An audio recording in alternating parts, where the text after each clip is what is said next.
Welcome to the Monsters Playbook, an actual play Monster of the Week podcast that we played in the past, we're talking about it in the present, and you're listening in the future. This week on Covering the Story, we're here to talk to the human people who perform as the player characters and the demon man who performs as all the rest. This time, we're here to talk about Act 2, that will cover the arcs Homefront, Ghosts of the Past, Midnight Council, and Forged in Fire. This was some sad stuff, guys. Are you excited to talk about it a lot? No. So sad to talk about it. No! This act was, I don't even know how to describe this act. There's a lot of stuff happened. There's some growth, some confusing shit that went on. Some avoidance. Sadness. Just a lot of sadness, a lot of punching. A lot of fighting. Lots of punching, yes. Some big reveals this arc too that we'll get into, but some really long-standing ones that I think Johnny's had in his pocket since like probably the beginning of season 2. I'm nodding vigorously. Audio medium. Yeah. Yes. Perhaps my finest work. Do we want to touch on the elephant in the room? Which elephant is that, Miah? Don't point him out, Miah. He's shy. That half of the podcast is a little under the weather, so we apologize to any... So we do apologize, but also we're not sorry, even kind of. Yeah, we'd rather put the episode out than postpone it. I think this is a good question to start because my question is kind of about this whole act as a whole. Mm-hmm. I don't know if you thought about, we have... Obviously, there's going to be 3 acts. I think we've said this before for season 3. And so this is the second act is now concluded. What do you think was kind of like the main things you were trying to accomplish with this section of the story in particular? What were you kind of driving towards? What do you think, like, if there's any overarching themes you were really trying to drive home in this arc in particular? I want to hear your storyteller mind. I think as far as what I was doing with this arc, thing about Act 2 as a concept in storytelling is that it's usually like that's where all the good stuff happens because it's where everything's really messy. What I tried to do with this one was to just look back at the last 2 years of the show, even when we didn't record it, and like see what sort of happened in Act 2 and what moves needed to be made. And I think really what I was doing here was kind of setting up for the end game. So it was a lot of putting pieces in place and sort of getting you guys to put pieces in place and also trying to tie things together because knowing this was the middle section of what would be the last season, I wanted to tie as many things together as possible to have as many of these things that are like things that are floating out there, like what happened to Dockers and like what's going on with the Maggio and like what's going on with, Oscar Henriksen and pulling them all together to get you to a point where you kind of go, oh my God, it was this thing the whole time. Mm-hmm. Such that as we head into Act 3, you could be the way I like you guys best is when you're clear-headed and forward motivated. We have a focus. When you're like, I know what I have to do. It's time to just start doing it. We're done solving mysteries. Yeah. Now it's time to get on the offensive. So that's what I was trying to do with season 2. Which thank God, because a lot of this act was us saying, I don't know what to fucking do. Yeah, there was so much going on. I was just prioritizing because it was all need to do now. Yep. You got a lot of moles to whack. So you'd say that Act 2 is like resolving and revealing backstory too? Because I feel like we didn't get the backstory of Theo's stuff until Act 2. No, yeah, that's exactly what I mean. Like getting like these things that have sort of been looming that sort of need dealing with before you can sort of move forward. Mm-hmm. Mm-hmm. Dealing with them, getting to the bottom of what's going on with Catrell, what's going on with Mark and all of his friends, what's going on with Theo and her family, what's going on with Kira and Anna's body and Lowry. Yeah. And like get all of those things sort of squared away so that you can be able to, as confidently as you possibly can, face down the unimaginable threat that I set against you for season 3. Well, hats off to you for being able to, I think, resolve a lot of those threads, because now that I'm knowing what I know, obviously we've recorded season 3 2 years ago at this point, we do become pretty laser focused in Act 3 as far as like what the end goal is. And so I feel like looking back on it now with that kind of context in mind, I'm like, geez, you had a lot to try to wrap up and twine together and stuff. So good job. I was gonna say it was very problem-solving mode and a lot of different facets to that. I'm pleased.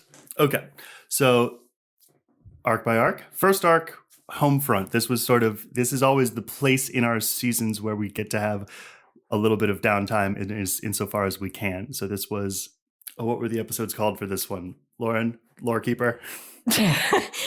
Thank you for my accurate title. The first one was Garage Sale Weekend, and the second one was Study Hall, or I think, yeah, Study Hall. Okay. This Homefront was kind of more or less like a downtime episode. Right, exactly. After we had got back from there in dealing with the threat of Oscar in the Sea Kingdom, we now had we had this stone that had Oscar inside of it, and so we were trying to find a way to deal with that conflict. I think Kira also got a basically a mission from her sect to try to deal with the Ember threat, and so she got the task to build the Insight device. So we set about trying to figure out that. Her and Mark set off to get the ingredients with, I think, help from Ruby to get the ingredients for that figured out. And then Mark and Catrail did some garage sale shopping and got some more furniture to make it a little bit more hospitable. And then Theo and Anna did a bunch of research into Magica and also into Anna's deal, what was going on with her body, the fact that somebody like apparently had found a shortcut to make her body and found out that the gray hand was behind it. And those are kind of the main threads that happened in that arc. So if I may, I want to start this off with a question for Mark. For John, did we ever get to the bottom of why Mark likes going shopping so goddamn much? Because John likes going shopping. I mean, there are some similarities there. No, I think it's just the opportunity. He's like, he got a house and he knows that people have been giving him crap for not having anything in it. So he's like, I need to go put things in it naturally. And when he's got nothing going on, it's like that is his priority. He laser focuses on things. Well, and especially because in this one, it was like you and Catrail going together. And I thought that was kind of a nice little thing, because also another thing that happened in this arc was that it was revealed that Catrail was Mark's like spiritual ally.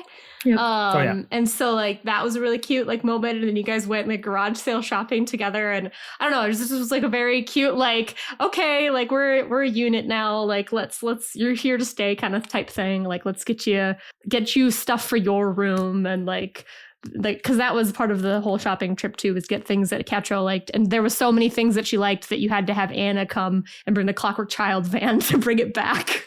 Yeah, and I think the dynamic of Catrail being there and stuff like that poses a challenge to Mark, where he's like, oh, I have to, and not a bad way, but just like he's never been faced with really taking care of anything other than his birds. So like that's a conversation and a thing he needed to start thinking about as he was going through that. Yeah, I think it's like this evolving kind of sense of responsibility for Mark, not just with, first he has his bird, but then like Catrail kind of comes into the picture. And then also there's the responsibility and his duty as like a prince. And so like you're kind of gradually, I don't know, just taking on this responsibility. And I just think it's really been fun to watch Mark kind of growing with that. I also have to say that I'd really enjoyed that, like, as you sort of segment out the NPCs by which player character they most closely ally with, all of the Mark characters are the NPCs that are just chill dudes that want to hang out. Like Lariat's perfectly happy just being in his little cage, and then Daka's is just like a little bro, and Catrail is kind of just trying to figure stuff out. And it's like, I just love how it's all the most normal weirdos that have all found their way to Mark. Oh, yes. Same with Ack too. Yeah. Yes, an enormous semi-visible monster of unspeakable power who's like, can I go to bed yet? I have a question for Theo. Great. So this arc is also, after we got back from there, Theo got confronted by Donovan and kind of gave her a talking to, I guess you could say. Yeah. I just kind of want to get like, what were Theo's thoughts about that encounter? Did she think like she totally disregarded it, or do you think she took any of that did any of those words impact her? Because I know she already did not have a good opinion of Donovan. So I'm kind of just like, what were Theo's thoughts about that encounter? The first word that comes to mind is that she felt threatened. Mm-hmm. She's trying to figure this out. She's trying to figure out a boyfriend, powers, what to do, her own family, and the slow realization of Magica and becoming and being the Prince of the Stars. That then having somebody to critique and point out failures and mistakes and maybe wrongdoings was the last thing that she needed. And also, like, if it came from like Kira or Mark, it'd be different. But coming from Donovan, it felt very, as Jonny has like to say before, looking down his nose at her. Mm-hmm. I find it fascinating, like the information coming from different NPCs can like vary so differently, because I think on the face of it, what Donovan was saying wasn't necessarily wrong. Like he was trying to make a point that like you were making very reckless decisions, and if you're going to do those things, you at least need to talk to the rest of the team about it. But the way he came and said it was, you are a liability, you are like all of these things, and so like none of that connected, I feel like. Yeah, that's like perfect for the relationship between Donovan and Kira, but he would have said it a little differently because if it were Kira. But yeah, and I think also like it came from such a similar vibe too. I think of the disappointment and you need to do better that she's grown up in from her family. Oh, absolutely. Yeah. I'm very excited though to see the like relationship between Donovan and Theo kind of grow and change a little bit. Well, it kind of does. That was a fun little thing that kind of happens in the background between the two of them too. Yeah, I mean, by the end of this arc, or not this arc, the end of the act, Donovan apologizes to Theo. And he actually, like, after all of this stuff is revealed about Theo's family, like, he says to her, like, I thought you were kind of all the thing that they were trying to make you into is what I thought you were. And like, for that, I am sorry, I think is what he says. Yeah. I think it's a good example of like, don't judge a book by its cover. And I think both ways, like Donovan judged Theo, Theo judged Donovan for sure. And the poor Kira's in the middle, like, get along, you guys. Yeah. Well, and yeah, as much as I've always said that, like my grand thesis that I'm loving about that's sort of become emergent with this show and this game being about like it matters less where you come from than it matters what you do next. The other thing that's been so fun to watch is that like, but it is the things that made you into the person that you are that dictates a little bit of how you do move forward.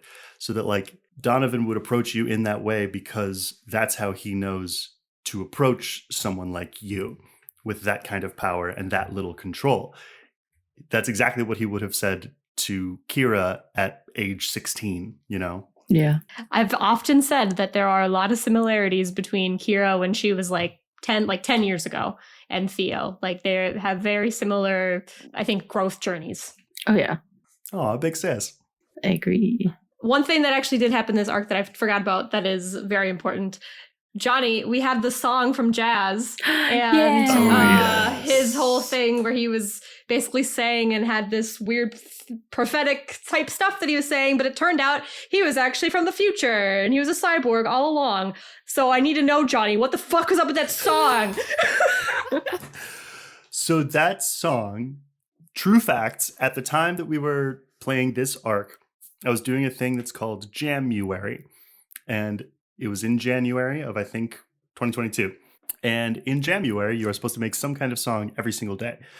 And as you all know, the only thing that I'm now capable physically of writing songs about is this game. I sort of came up with the idea. I've done this a couple of times in a couple of different games, and I love it every single time to have a song that is like kind of folktale or prophecy or some kind of like mysterious shit. Yeah, something plucked out of the ether that like can then become an interesting sort of world building tool, but then also like have some hooks in it. And so, I mean, obviously the structure is very clear that each sort of section of it is about one of the player characters. And I wanted to have that be like The idea that he would have been brought back with instructions that maybe wouldn't have made sense to him or wouldn't make sense once he got here, and then would be corrupted by whatever thing had sort of made him forget himself, but then still maintained some kind of kernel of truth that, like, in exactly the same way that you like sublimate meaning in a poem. And so I wanted to give each of you a kind of mission for Act 2 that would, once you did it, put you in a good position to fight back against your big bag for season 3. Jonny, your brain amazes me.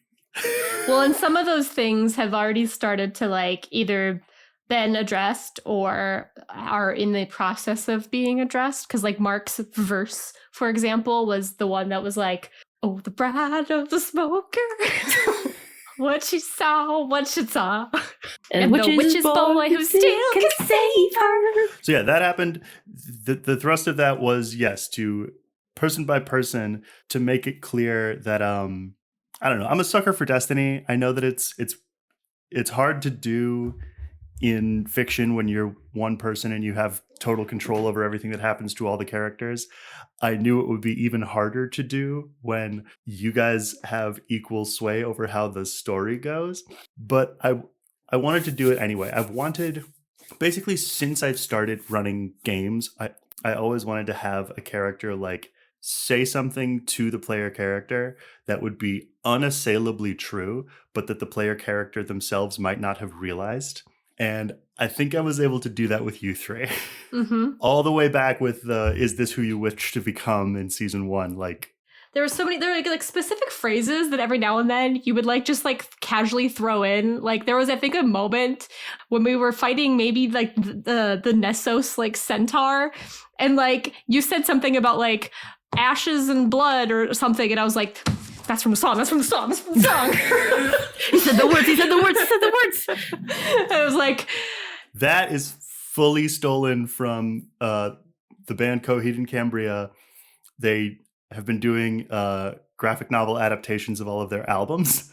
And when you see in a scene a character say something and it's like, oh wait, why do I know that exact phrase so deeply? Okay, so you've done Jazz's song, you did the Seance one, and you also did Roger Sands, and Bring You Back to Life. Yep. Which one of the cover story songs was your favorite to like write or to sing? I know like I tried learning the ukulele chords for Jazz's song, and then we, sang Roger Sands' song in Joshua Tree. Which I could not believe. I don't know, which one do you love? Do you love which one's your child? Which one do you love the most? Rude. Also, then I also want to flip it and like, which one was the hardest? I mean, they're all prophecy type shit.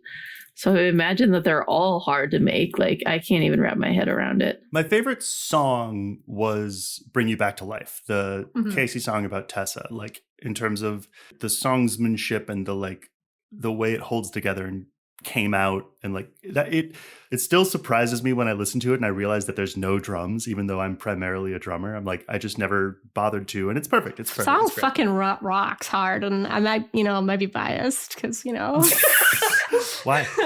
Have we shared the story about like how you guys shared that with me? Would you like to? Sure. Lauren might have to like fill in some gaps because I might not remember perfectly. The lore keeper for our memories too, you guys. Yes. You have a steel trap of a brain. Every family has one. I mean, it has to be like what, 4 years ago? It would have been 4 years ago because it was in 2020. It was June. Yep. It was a Friday. Because I remember, I think Jonny had messaged me and was just like, when's your birthday? And I was like, December. And he was like, okay, when's Casey's birthday? And I was like, May. And you were like, well, happy early birthday to Casey. I think I was like... belated birthday. Yeah, it was a pandemic. I recall you were having a hard time. And Johnny sent me the song and like, I listened to it and like cried and like freaked out. And there's also something like... Didn't I reach out to you, Lauren, to like, do you want to play something or do something? And you're like, oh, I can. You had asked, if I wanted to play like Played Up or something, or Overcooked, and I was like, I'm sorry, I'm recording a song, and you're like, oh, what song? And I lied, and I was like, oh, I'm recording Creep from Radiohead. Yes, which was not unusual. It's a secret song that I can't tell you about, and don't feel weird about that. And also, don't ask any questions. It was amazing. It was very sweet. It made me feel very, very loved, and I love you all. Aw. We love you. That song, as with most of the other ones, because that song also like didn't have a like reason. Like Jazz's song and Roger Sand, it was like, oh, there's these plot points that will be helped along by having these songs. But that one was just like, I don't know. I was just walking around one day and was like, I think I have to do this. I have no memory of writing that song. I have another question for John, actually. I was curious to know, so Anna was during this arc was trying pretty hard to, I think, petition Ro to see if she could have Lowry permanently stay on Earth without, because there was the restrictions of him being able to be on Earth unless he was in somebody's mind. And so Anna had approached Mark and was like, maybe you just need to ask Ro and she can give him permission because you're able to be here, whatever. And there was a whole back and forth. But I'm just curious because up until really around this point in time, Lowry had been in Anna's head for the entirety of basically season 3. And I was curious, was Mark ever jealous? Was he sad that she got to spend so much time with him and that Mark didn't get to spend time with his brother as much? I mean, low key, but he knew what was going on, so he was just kind of keeping his distance because I think Mark could see that he was having a good time, and that's part of the thing that Mark wanted to give to him is you have a reason, you have a purpose or whatever, and you're not just this exiled, right, individual from there. So yeah, I don't think so as much. As long as he was comfortable, I think he was happy. Maybe just a little bit, but he was outweighed it by just having him be happy. I think there were times where he, self-reflection is just if he had those opportunities, I don't think Mark would have known what to do with him. Just hanging out or whatever. It'd been awkward. But, hey, bro. I know he was so much more grounded, I think, than I was in a lot of ways and stuff like that. So at the level that I had the interaction with him, I feel letting him kind of enjoy the overworld a little bit more and stuff like that, and give him the thing and then kind of back up from it, So I think it was a good balance. Cool. You're a good brother, Mark Clayton. Lauren, you'd mentioned that in Garage Sale Weekend and Study Hall, we learned that Catrell is Mark's spirit guide, right? Is that the move? Mm-hmm. Johnny, when you conceptualized Catrell, did you know that you had wanted to give it to Mark? Yes. Also, follow up. Asked and answered. Follow up. Was there another version of Catrell that you had been playing with? What are the different drafts of Catrell in your brain had you gone through until you landed on the Catrell that we know and love and laugh at with love? Somewhere along the lines, and I want to make sure it's in Forged in Fire that she does her weird little turn. Yeah, it's at the very end of this act. Somewhere along the line, I did get the idea. It may have been initially. It's hard to recall, but I do think it was there from the beginning that she was a time bomb, that she was inserted by me and also by my self-insert character, the Star King, that to be a mole, to be there, to be designed to be taken in and loved by you such that she would get access to the thing that you were doing and ultimately would turn around and betray you. Mm-hmm. But I was going to ask about that, why you chose her to do it or whatever, but then because we would never suspect it. Because that's what she was there for from the very goddamn beginning. Although we had suspicions that there was something going on with her. We knew that there was a dead life situation, and we had seen that kind of that side of her before too. Mark had a vision. Well, we had seen that I think when we were fighting outside of the Clock Child one time, she went into that same state where she was not herself. And Kira helped her, yeah. She was a sleeper agent. She didn't know. that this was going on with her. Like that's the metaphor to really use. So Yeah, exactly. That like the sort of true mark of a manipulator like him is that his fingerprints aren't actually on anything. So my intention was that it would be shocking, but then make sense in retrospect. And then I have a complicated relationship with the way that it actually shook out, which was that you like managed to stop her. Because on the one hand, I'm psyched because I'm a fan of you guys. But on the other hand, like I think I didn't realize at the time how much control the keeper actually gets in these mysteries to just make stuff fucking happen. I could have said, no, you can't stop her. This isn't going to work. But he's a benevolent demigod. Yes, it's true. You're welcome. Remember me. So I think it ultimately wound up being more interesting than what I had planned. But The game is smarter than us. it's true. There's a version of this game that goes differently where you guys go through all of the trouble to make this thing that we'll talk about later, and then it goes away. But yes, Cattrall was always intended to be a Mark Clayton fanboy.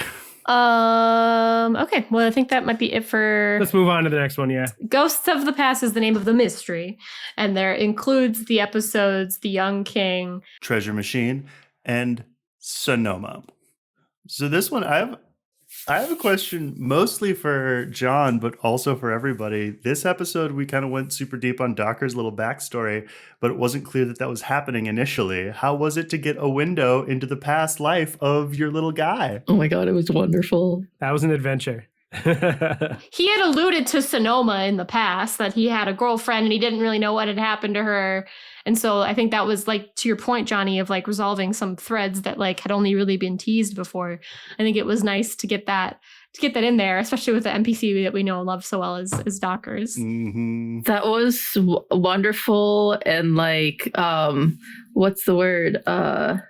Exquisite. Yeah, because when we found out about Doctor's girlfriend was like when we first met him and then like so much later, it kind of felt like, why didn't we do this sooner? Like in a way, but it was a great wrap up and a great tie to his story.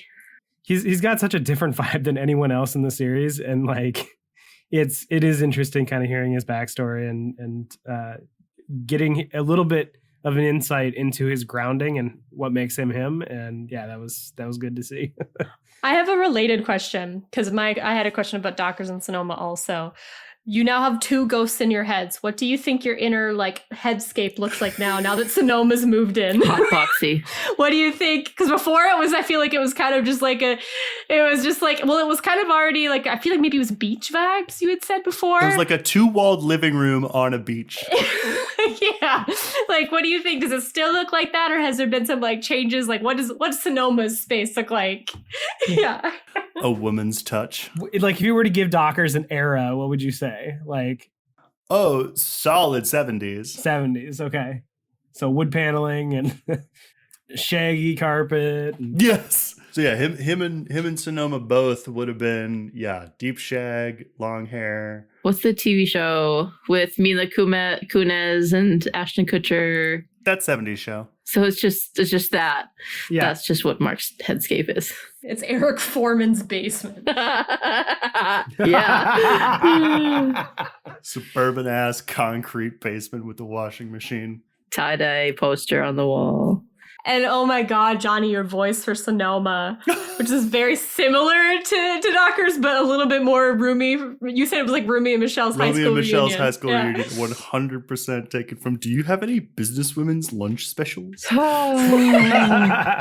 This mystery in general was, it was about the obviously the stuff going on with Dockers, but it was also kind of connected to that was to get our hands on what the cult of Thugamon was calling the treasure machine, but was actually the heat sink that Jazz had said he needed to contain Ember, basically, or what he knew as Ember. So they were one and the same. So that was also nice to kind of resolve that and get that in our hands.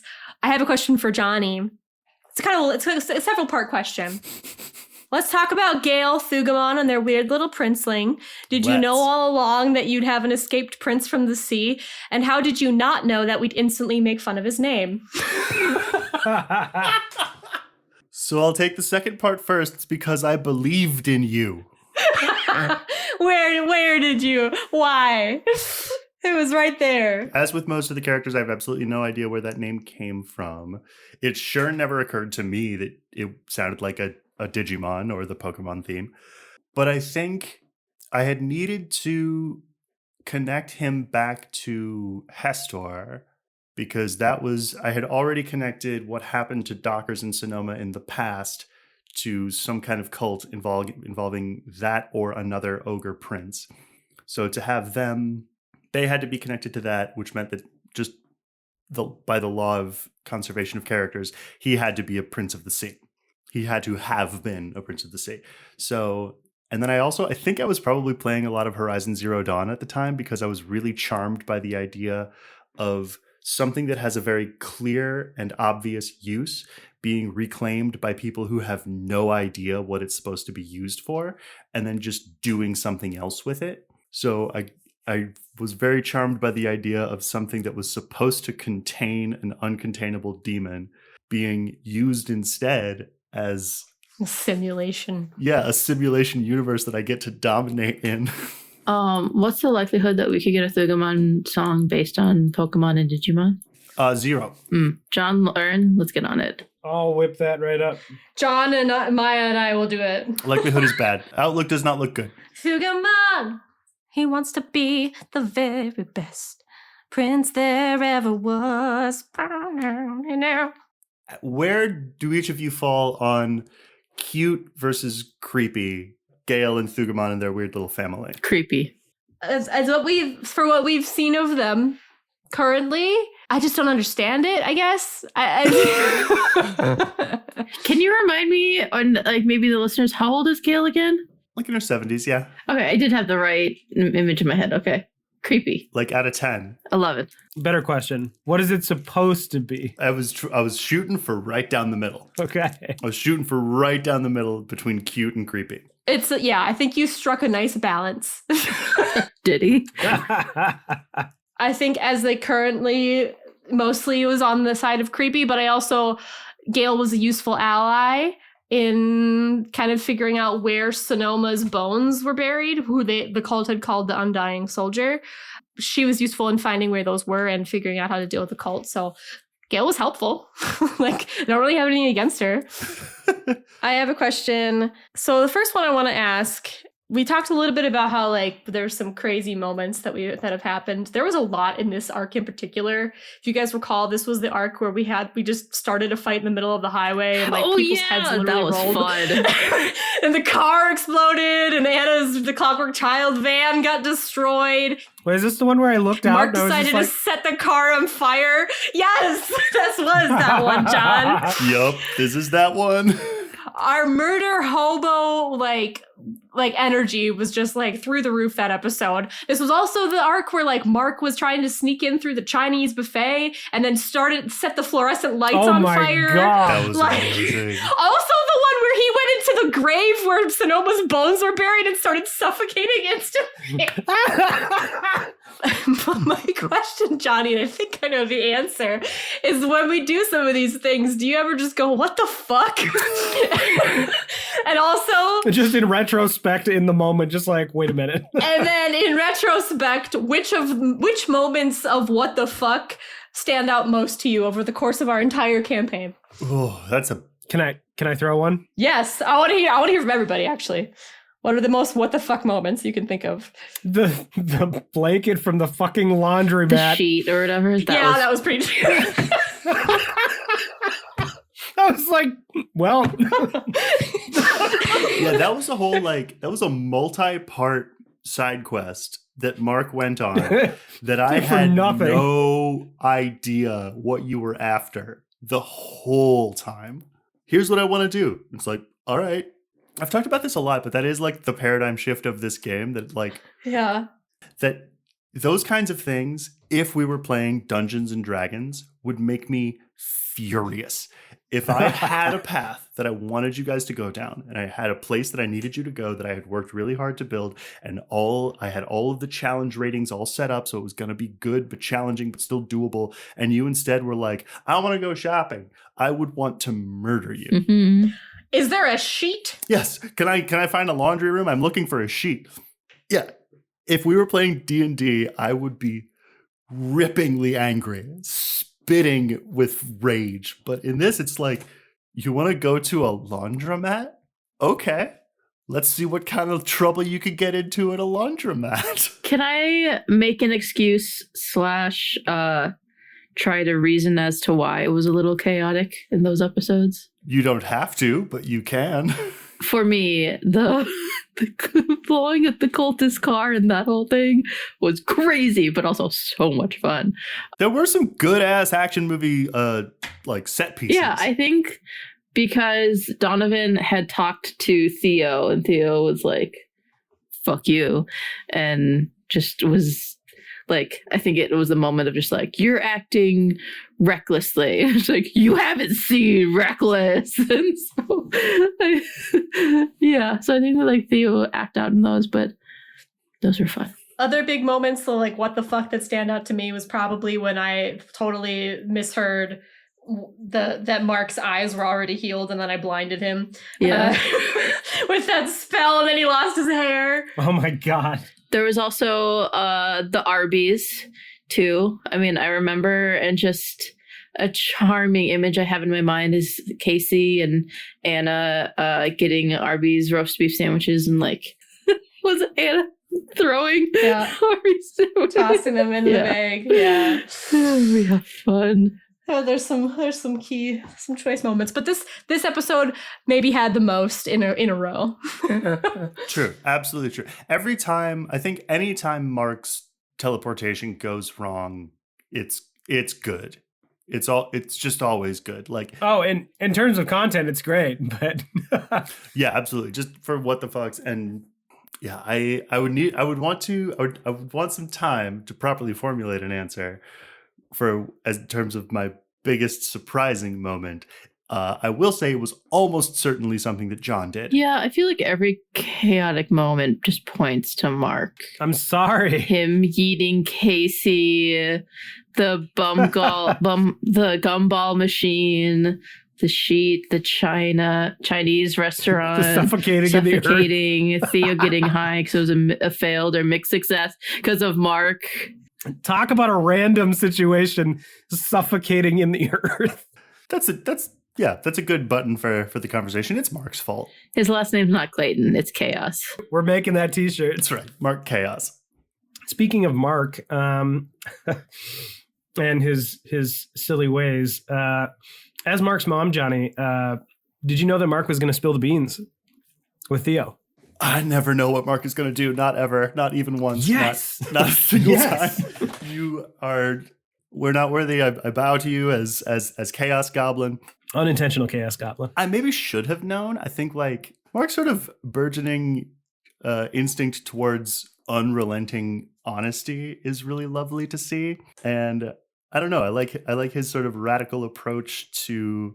He's like an anti-secrets guy. Who's like, I see the way things being hidden has hurt people, so I'm going to go all the way in the other direction and just tell everybody everything all the time. That is kind of his MO in a lot of situations. So, except for ever telling anybody about your premonitions. Yeah, for whatever reason, that will never be covered because it's more interesting to not. Yeah, I have to tell everybody the truth all the time, unless it's funny. I think what's difficult for him with that is he just doesn't know where to insert it, and he feels like it's impolite to bring it up. So is this a bad time? It's just awkward. It's impolite to just drop a ball like that because usually it's bad, you know? So I know we were supposed to have a date, but I had a vision where you chopped my head off. You're going to die. Yeah. I have a question, and I have one that I don't know where to slot it in. But I really want to talk about Anna and Lowry. I was going to ask, because Anna asked Lowry out in this arc. Yeah, because I kind of want to ask, like, does Lowry make Anna feel seen? Yes, he does. Yeah, I think I was going to ask you a little bit about it too, Johnny, and just get Lowry's perspective on everything. But yeah, this arc also saw Anna asking out Lowry, which Jonny, I think you guys have probably seen the blooper. Jonny was very surprised somehow, even though I feel like that was what they were leading towards. He might have been a little distracted by the doom of the Maggio. I had a lot of moving pieces.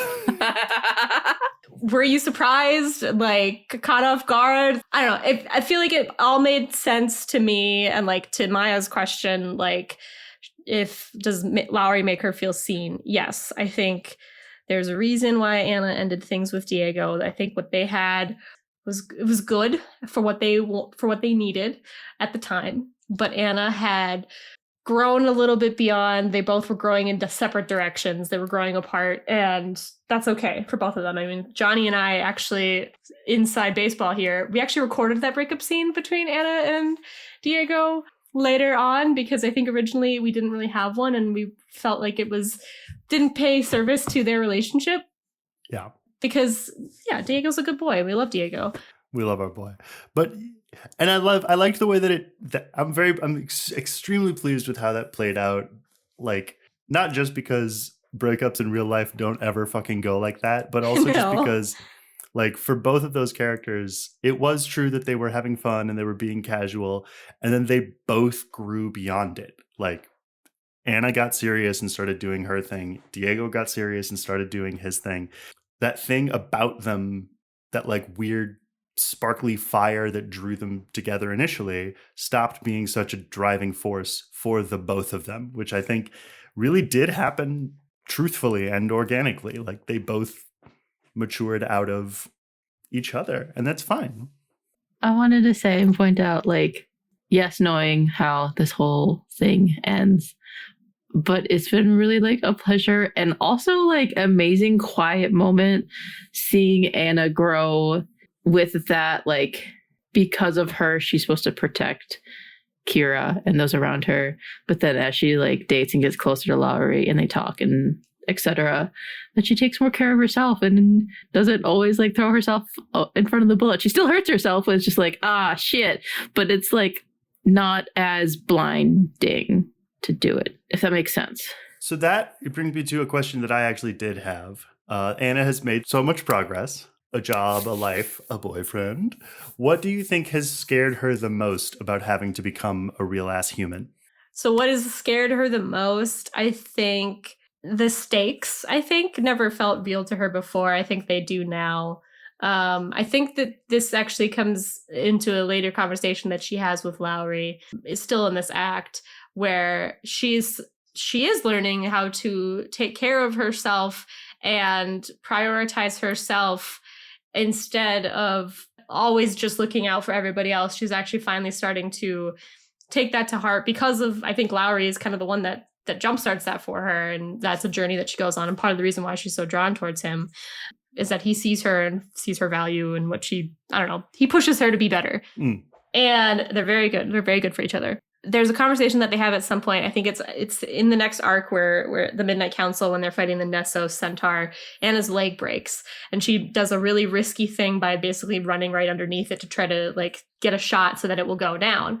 And that actually kind of scares her after the fact, because Lowry was really broken up about it and like all that stuff. And the consequences of her dumbass risky actions never really bothered her before, because she never had people caring about her and never considered the consequences of what if by putting myself at risk, what am I doing to the people around me? Like, I need to take care of me, not just for myself, but because other people like depend on me and like they want me around. So like, finally kind of realizing that, and that like she needs to take care of herself, and that she has value, I think has just been like a journey for her, and something that has maybe scared her the most. But this act, I think, really sees Anna kind of coming into her own. Well put. And so I think the first act, as she's beginning this apprenticeship, she's a little floundering and she's trying to figure things out. Was very frustrated most of the time. And I think, in these arcs, you are starting to see her actually like taking things in stride and continuing to learn, and she's just owning it. Can I ask more questions? Has the relationship between Anna and Donovan changed? If so, how? Between Anna and Donovan? No. Well, okay. Hang on. Let me think. Asked and answered. Let me think about it. Anna, I think the relationship she has with Donovan is one of mutual understanding. They, at this point, they both will do whatever they can to protect Kira. And so in Anna's mind, that is like, okay, I don't really care for you, but I care that you like my sister and that you will care for her like a father. So fine. You can stay around, even though you've done horrible things to her in your past. I guess I'll tolerate you. And I think the more that he like stays in their circle and the more that he kind of is maybe starting to mature and because he's on a growth journey too. I mean, we talked about that a little bit. Donovan apologizing to Theo, like that's something he never would have fucking done in the past. And I think that it's small and gradual improvements, but I think that like that bitterness and that anger that I think used to be there for Donovan has definitely lessened. Like it used to be much more front and center, and I think now it's like, Yeah. no, like we have the same purpose and like desire to look after these people. So like, you're fine. Since Anna has all these positive influences between Lowry and Lincoln Ramsey, are both of those probably the reason why Anna has gotten like more confidence and trying to read books? I think Lowry definitely is, he encourages her and pushes her on.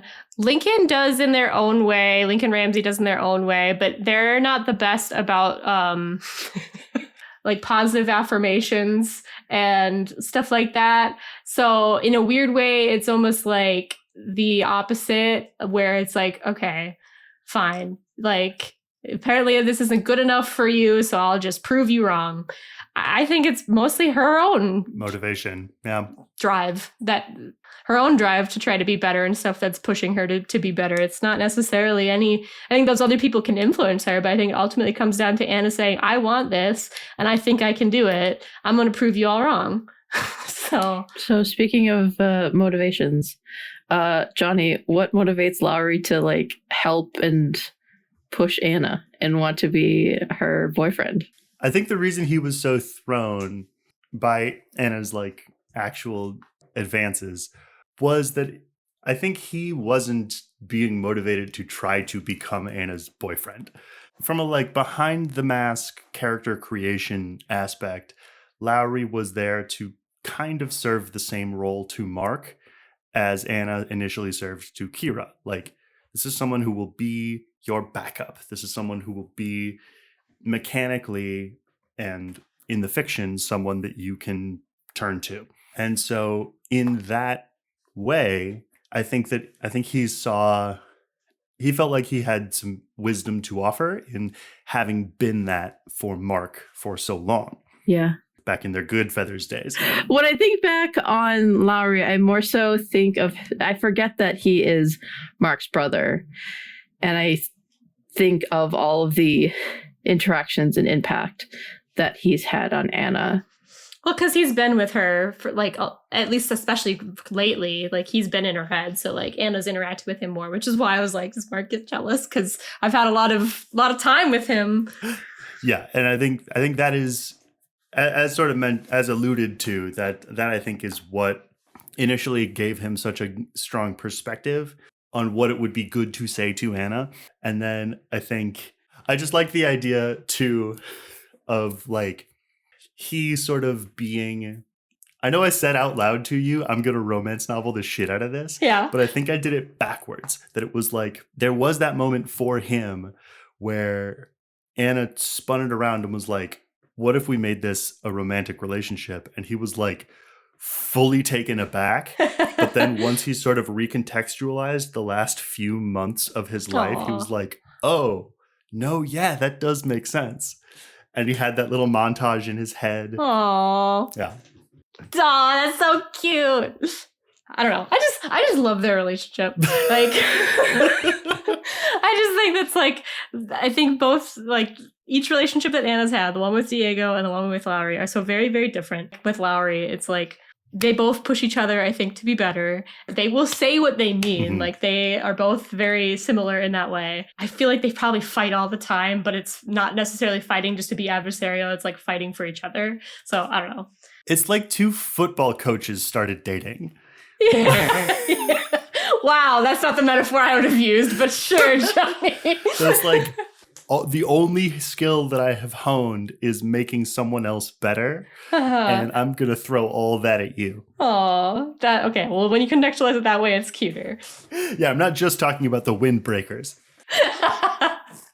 But yeah, I love it, and there's more good stuff to come there. So next mystery, Johnny. What do we have?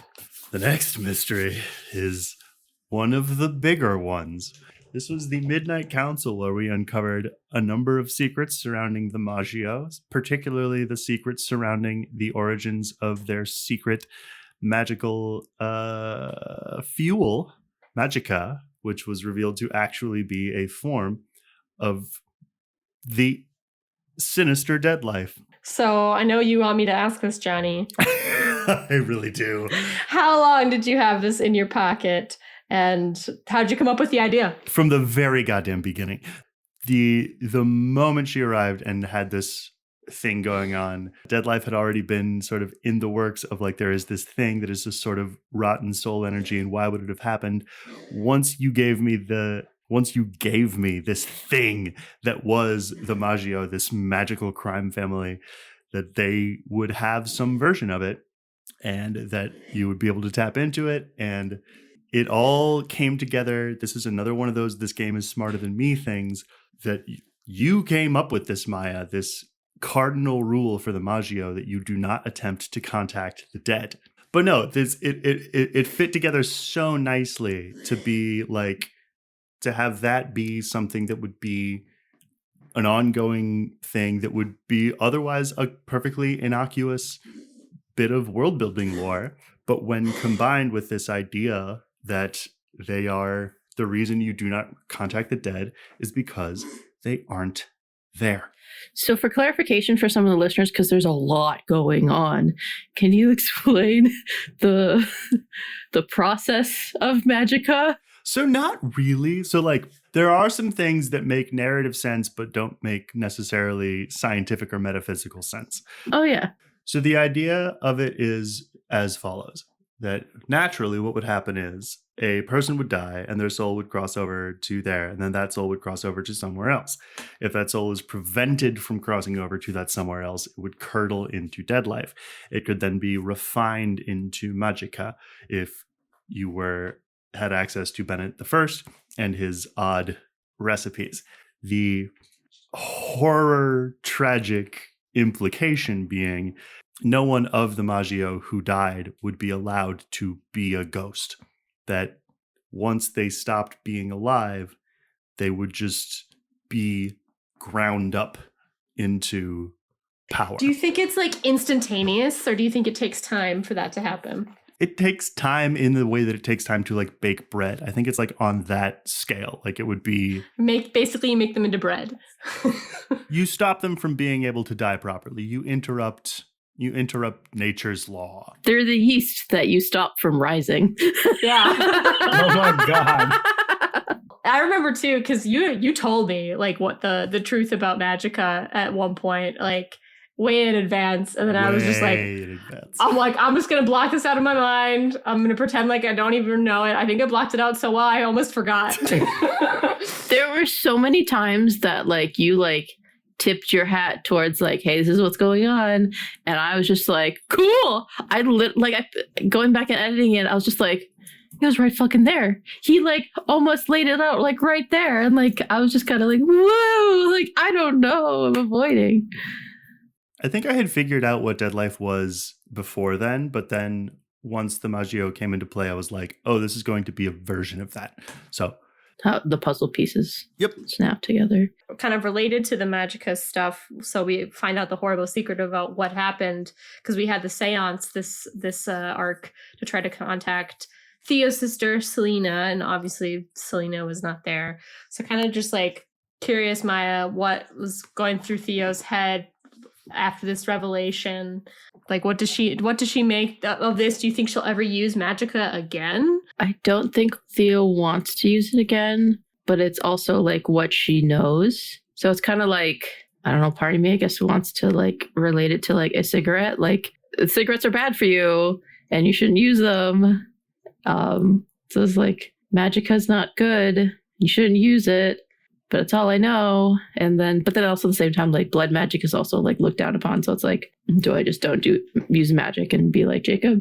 But I think that Theo is, what's the word? She was in denial that she couldn't find Selena and that there was no ghost and there was nothing. And Jonny had to have an NPC of some sort tell her 3 times? Like, no, she's not. I think it was just Jonny. He's like, no, I'm going to tragically put your mind to rest. She's not here. Yeah, that was like the 3rd or 4th time because I had to do it OOC. you had to do it. Well, you had to do it so many times, yeah, because both Theo and I were kind of in denial. Like I knew that that could be a possibility, but Theo's just like, no, this can't be. Yeah, and I think even though like Jonny OOC said, no, she's gone, Theo still believes like, no, she can't be gone. I have a question for Miah. Yeah. At this point in the story, what advice do you think Casey Davis would have for Theo? I will say, because some of our listeners have kind of asked, like, where's Casey? Or like, just bring Casey back. Casey's busy with her own story. But imagine if Casey was here, or if Theo had gone to her, if Casey's sitting behind her director's desk was looking across to Theo sitting there laying out the situation. What advice do you think Director Davis might have for Theo Nessos? Casey and myself would tell Theo, was it Talk said to Theo that the people you love aren't always the people who share the same blood as you? It's like the if love is a choice thing? Yes, love is a choice. Casey would say to Theo, you can be hurt. You can have a chosen family. You are worthy of growth, learning, and to be loved. Don't rush or force anything, and reach out for help. Something like that. Yeah, Theo's growth journey into Act 3 and end of campaign is very good, and I am still learning it as well. Theo was put especially through the ringer in this act in particular. Like, in the span of these 4 mysteries, she finds out that her sister was ground up into magicka, was murdered by her dad, and the Star King is basically trying to betray all of them. There's so much avoidance that Theo's doing, and denial and acceptance that she's trying to process, and is also trying to figure out, like, who am I? Who should I be? I've often compared Theo to, like, the inner child. If it was Casey Davis, I think it would just be simply, like, very Nick Sparksy of just like, you can do this, kid. Like, you got this. So while we're on Theo, and then I do have a big question for Mark.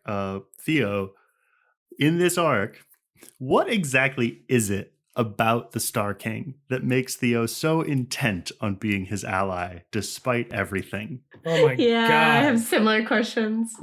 You're obsessed. I tried to, I don't know if it's successfully, whenever Theo or myself was like addressing or saying his name in or out of character, tried to exclusively call him the Star King. When some of the players switched between the Star King, the Grey Hand, because I feel like the Grey Hand was more... That's like his name. Yeah, but like the Star King is just like, well, no, he's the Star King. This is who I believe him to be. Afford him the respect he deserves. Kind of. I just... What made you want to protect him when no one else wanted to? Because everybody else made their opinions known. And pretty early on.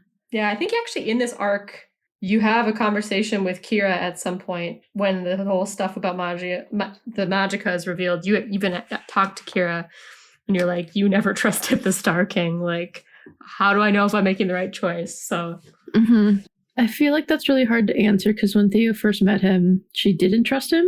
So then what made her trust him? I remember them having a conversation of, because Theo was just like, well, you chose, like, you wanted Kira. And then he put this doubt or question in her mind of just like, did I? So I think that made her think like, oh, I think almost like gave her hope, or just kind of like, oh, someone is choosing me. Someone chose me. And Theo believed that the Star King had chose her. That you were valuable in his eyes. Yeah, there was some value there for... I was worthy and enough in his eyes. Maybe not enough, but like I'm worthy. Because she has never been felt worthy with her family. She's the youngest Nessos. She's a disappointment. I do know there was a conversation that he and Theo had in my head, if not on mic, about how the family, they value you for what you are, but I will value you for what you will do. That's an interesting delineation, Johnny. I'm an interesting person. Mark, speaking of interesting people, you in this arc were doing your very best to be supportive to Theo and her journey with her family. Why do you think it is that Mark seems to act so much more serious and grown up around them? I'm thinking specifically of when Mark wound up meeting the lady of the house, Odessa Nessos, and really just like, you really sunk into this like protector, very serious, very heroic almost. What is it about this scenario specifically that pulled Mark out of his weirdo zone? His weirdo zone. I think the answer to that really was like the energy and the I guess the passion that I had behind what I was saying and stuff came from a place of in that moment I needed to find something that resonated with her family. I mean, especially with the head of the household. Like, I'm protecting your daughter, and I'm looking out for your daughter, and also I'm going to be as honest as I can with you. You should reward that by giving me honest like communication back. And like, it's definitely a weird dynamic for I think Mark too, because like he's not usually in that position. It's also, I think, right at the time too, when he's like, you know, I'm a prince. I have this armor. There was a surge of confidence, I think, in Mark. It's like, I'm valuable. Like, I love Theo. I'm worthy to be with Theo. But more so just making sure that, you know, like I'm here for a reason. I'm stating what I need to state. If you're not on my path, get out of my way, kind of thing. It was very interesting to see and hear Mark be so honest and transparent with Theo's mom. And Theo was so terrified. Theo just comes from a place of lies and just secrecy. So it's like, what are you doing speaking the truth? Yeah. It was like, cut the bullshit. Just like the best thing for her is just to like lie and just try not to have attention. And the Mark's just like, play the game. Here's my fire eyes. I am a prince. And my mom's a witch. And there's like, holy fuck. Well, and to, yeah, just like, I felt as though in the moment, like playing into any of those head games or anything like that, the Maggio is very good at that. And I didn't want to go down that rabbit hole. And you can't fight the truth. Like the truth is what it is. So I just putting up a barrier there and just being like, no, I'm not doing it. That's such a good point, John, because I was just going to say, like, I feel like John or Mark going into that situation was like, I feel like this woman, from what Theo's told me, is probably going to be looking for like opportunities to like play a game here, like put me down, like show that I'm not worthy. And like, what do I really have to fight against that other than just being completely transparent and just saying, this is how it is. You're either with me or against me on this one. It seems like Mark kind of like called her bluff because she did that to Theo in front of Mark. Like, oh, is that what you're... For some reason, Theo had changed her clothes or whatever. So I did also enjoy and appreciate that, like, Mark and Odessa had a moment to just be them. Like, just the two of them, I mean. Yeah, no, and I was going to say, too, it was such a sigh of relief when we finally realized, oh, she's on our side on this one. Like, it was like... Was it? Yes! She was like protecting you and just get out of here because like if your father comes here, he will hurt you probably. She also told you that she loved you, which I wanted to bring this up. I know that unlocked something. John, I don't know if you had any more to add, but I have a follow-up question from Theo. I think in the span of that episode where Mark meets Theo's mom, a few episodes prior, Theo had gone to her dad and asked him, "Do you love me?" And he said, "You're my daughter." You are my daughter. That was his response. When Theo said to her mom, "I love you," she said, "I love you more." And I just found that dichotomy very interesting. I just kind of curious, like Theo's perception of those two dynamics? And like, is Theo maybe like, what are her thoughts towards her mom? Like maybe there's like an ally there with me, or is she like not even considering that at all? And like from Johnny's perspective, I want to get your perspective on these two heads of households, and what was your kind of thoughts going in differing between them? Mm-hmm. I want to hear from Miah first. So that dynamic was it had so much energy behind it. It was great. Hearing those words from Bennett the Sixth was affirming and proving to Theo, like, oh, I am right in that I'm just a person in this house. Like, it affirmed her fears and quote unquote knowledge of the Nessos. Hearing I love you more from Odessa was like, there was a crack in the infrastructure of how she like viewed her family, and was like, and I think the thoughts of like, wait, what? Like, am I wrong about something? Like, I think it was that point that made Theo shift in viewing her family. And I think you start to see that with Theo's interactions with Deacon and Jacob. Mm-hmm. As far as where I was coming from, because I'll go a little deep, I was building this off pulling from like mob movies and mob fiction that I know, and really thinking about it in terms of like Odessa married into this family. She maybe didn't grow up in it. And so coming at it from those two different ways, that like Bennett would have been dyed in the wool, indoctrinated from a very young age to be like, Nessos, Magio, Magio, this is the throne you will inherit. And she would have come into it with like a whole other experience of being a woman of the world, and then having this family, and then probably being at least in some way responsible for them, though they likely had, nannies and staff, etc., because they were very rich for supernatural reasons. But like, how would those two different perspectives affect their potentially feuding loyalties between these children who are my children and these children who are the heirs to my legacy? Mm-hmm. Someone like Bennett the Sixth would very clearly see them as just like, well, you are simply the next rungs in the chain. And Odessa, who maybe hadn't been given this from birth, would be like, no, those are my children. Those are my human children. Which is interesting, because when I was creating Theo's family in my head in Pinterest board, that's not how I thought of Odessa. Like, I thought that she was in on the whole thing, but I know you did. To hear it from like your point of view and how you changed it, it was great. Well, maybe she honestly was like, there might have been like a straw that broke. There's a trilogy of films to be made about the whole previous generation of Nessos that like, that's really interesting. I think she maybe was in on it, and then Selena, what happened to Selena happened.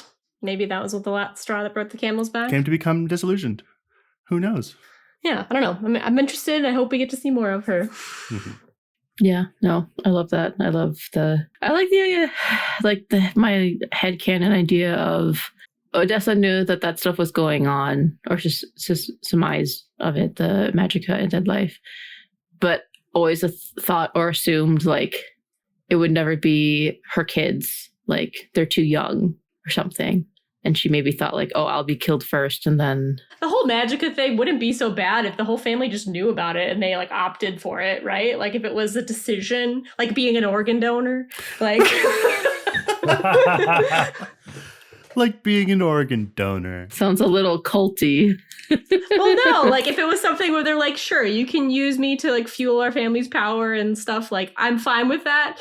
Like use my body how you want after I'm dead. Like It wouldn't be so bad if it wasn't a huge secret and it was against anyone's control, but it is. So, are we at the Vitalis Brothers section? I think we are ready to transition into the Vitalis Brothers section. Okay. Can I transition us into that? I would like for you to transition us in there. After the meeting with Odessa and such, and Mark getting the task of having access to the forge, Mark seems to like really take Rose's word, advice, her like quote unquote demands so very seriously. Like I feel like more serious than before. Why? What changed? I think there was just a lot more happening, and the types of things she was relying on me for had bigger consequences. And I had, instead of it just being an inconvenience that I had to do, it would change kind of the course of what we were going to be doing. So like, I don't know, like, yeah, it was just something that as things shifted, I got more and more roles that I just needed to kind of think about and have opinions about. I'm very pleased to hear you say that, because I think initially when we shifted you into the divine, it was a little bit like, how do I shoehorn these boss from beyond tasks to make you do something? But then by the time we hit sort of the middle of this season, Yeah. it was, I want her to be telling you to do things that are going to change the world in ways that you'll understand. Yeah, I felt more alongside Ro rather than a peon that was just kind of like, do my bidding, you know? Mm-hmm. Not that it was like that 100% before, but, you know, it just... Zug zug. Yes. I like the juxtaposition between what you did, Jonny, between the Sky King and the Star King. I'm glad that you like it. That was gonna be one of my questions, is like, I think just Jonny, I'm just interested in your take on how Ro approached the request versus how the Star King approached the request to Theo of getting like I think because Mark's request was initially was just get access to the forge, and the Star King's request was, I want one of those fires. Get me one of them. Yeah, they're very different characters in a really fascinating way to me, because they ostensibly are at exactly the same level of power. But because of their just very different natures, I think I wanted Ro to be much more like, I guess, approachable is a good word. And that she was trying, I think her approach to her subordinates was to be much more of like an ally or like a leader, versus the Grey Hand, who is puppet master. Mm-hmm. So he's like, here's what I expect you to do for me, in a way that it's like, from a certain perspective, you've already done it. Yeah. So I'm only telling you this just as a way to tip the first domino that will inevitably end with you doing what I want anyway. So why would I waste time with politesse? Well, and I think Ro even says at one point when she's having a conversation with Mark, she says something to the effect of, I make it a habit not to make demands of my princes. Mm-hmm. And I think that's very a notable difference, I feel like, in between the two. Yeah, I don't know. Just that whole dynamic was really interesting. The tension that you set up there between the two kingdoms, and the fact that both Mark and Theo are princes to warring kings, just sets up this really delicious tension that it's so uncomfortable to edit. I will say that was a thing that I did, like, if I could not have set it up better if I had planned it. That happened very organically, obviously, but like, I do think that the sort of reasoning behind the way that Ro interacts with her princes is definitely informed by how she's seen the Grey Hand interact with his. Like, in the centuries that they've been working alongside each other, I think that she's learned a lot of what not to do, at least as she sees it, is how it pleases me to envision that line. I believe the Blood of the Centaur episode, we meet the long ago ancestor of the Nessos. And I believe it's revealed there that he used to be a prince of the stars. I think so. Is that the question?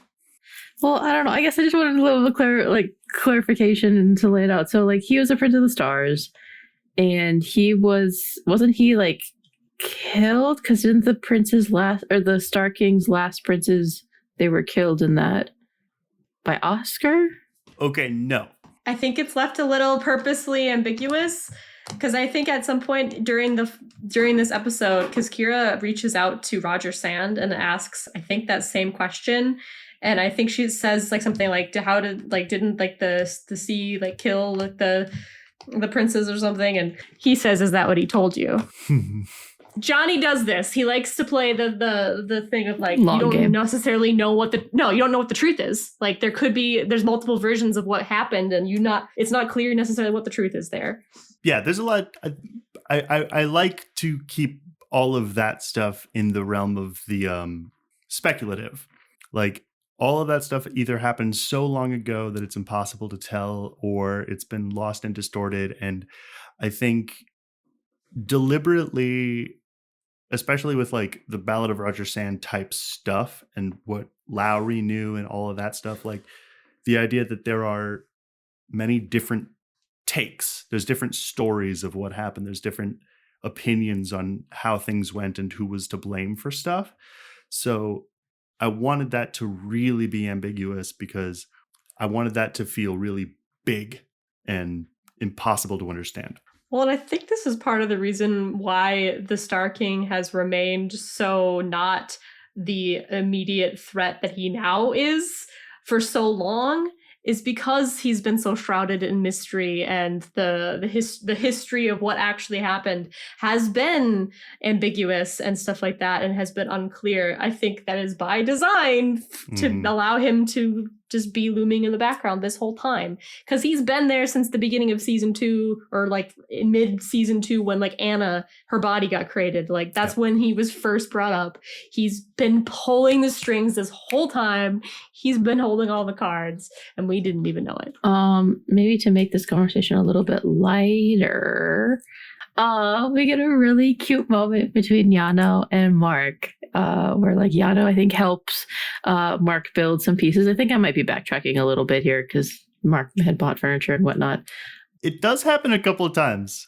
Yeah, building the table or chair or something. I can't remember. Little moment and things, and repairing, I think, a table or something. Workshop guys. Does Yano have any siblings or an ex-wife or any kids?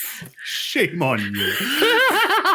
What? What a shift. I said it was going to be a shift in feel. No. I thought this was going to be about Mark and Yano. Yes, I'm saying a shift in the sentence. Like Mark and Yano had a lot of really good interesting moments. Does Yano have kids? So I will answer a different question from the one that you asked, I think, which is rude. Well, first of all, because in my conception, no. Like Yano's deal is he was a guy who was a job doer. You can do the job, you do the job. Handyman around town, monster hunter when it came to that, whatever things that he had acquired the skills to do and people would pay him for, he would come in and help. And that is what Yano does. So like, I think he's the kind of guy who hit an age and just was like, oh, I guess I never did any of that. Oh, well. So that's where I think he's at. And that's why I think when you guys, the characters, come into his orbit and he finds himself... He becomes such a father figure to everyone. Yeah, he finds himself in a position where he's like, oh, I have things to teach to people who are younger than me. And like, I think he settles into it really naturally just because he's like acquired all of his skills and in knowledge very naturally that it feels like, oh, you don't know how to do this? I can tell you how to do that. So yeah, I think it's equally rewarding for him as it is for like Mark and Theo, and a little bit later Anna. Yeah. Finding that Mark has that resource and everything. Yeah. Yeah. In my mind, he does have no family, and it had never. Yeah, he's just built a life and stayed busy enough that it never bugged him, that he had some friends, he had this community in Duluth, and then you guys come along and need him so much. And he's like, this is okay. I can do that. I forget. Were you planning on bringing Yano back at all if I hadn't chosen him as a mentor? Yes, I liked him so much. And it did seem quite a shame that like there was very little to him initially, I feel like, but I was so instantly charmed by playing him. I liked him so much. So I here's so many like the sayings like Yano fix sink. Yes, you do not like to see a broken sink. I had so much fun playing him. I was wondering how I was going to bring him back or bring you back up there. And then you gave me the gift of taking him as a... Lauren, how far does Act 3 go? You mean Act 2? Yep. How far does Act 2 go? So Act 2 ends with everybody, basically the whole crux, like what starts off at the beginning Act 2 is what are we going to do with this end fire that we have? How are we going to secure it? What are we going to do with Ember? And then by the end of the act, we figure out, okay, we're going to take this end fire, we're going to put it in the forge so that we can craft those two things that Mark had separated into two entities, or the one thing that he separated into two. How do we put it back together so that it's at least now there's only two fires really to worry about, the one that's in Kira and then this rock thing. That was the plan, was to bring it to the forge and combine it. We didn't want to arm either the Star King or Ro with the weapon. So we said, let's put it in one item so then we can put it in the heat sink and it'll be safe there and content to be in this little simulated universe that it can go in. And Kira was meanwhile trying to figure out a way to reach out to Ember by using the insight device to try to figure out how she could maybe commune with Ember and get access to her power in a way that wouldn't kill her. And it ends with the Star King basically trying to enact his stuff with Catrail, taking and to try to get the stone, but we stop him from being able to do that, and he leaves, and that's where it ends. Okay, so Act 2 ends in balance.